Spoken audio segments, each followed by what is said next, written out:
Uzoq safarlar, dam olish maskanlari yoki bo'lmasa oilaviy sayohatlar uchun mashina izlayapsizmi? Unda Foton Pickup G7 diqqat e'tiboringizda. Pickup avtomobilimizning yurak qismi.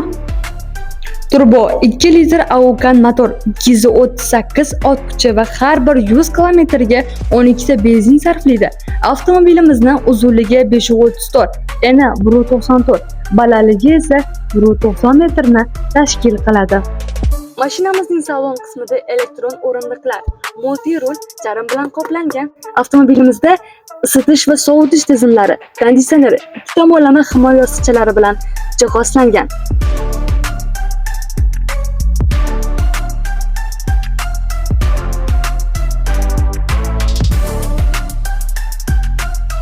Avtomobilimizda 10 dyuymli sensorli ekran, 8 pog'onali avto uzatmalar qutisi, 3 ta rejim, sport, eko, oddiy rejimlari bor. To'g'ri xususiyatni o'zgartirsa ham bo'ladi. Sizning sayohatingiz, sizning komfortligingiz. Foton, easy move.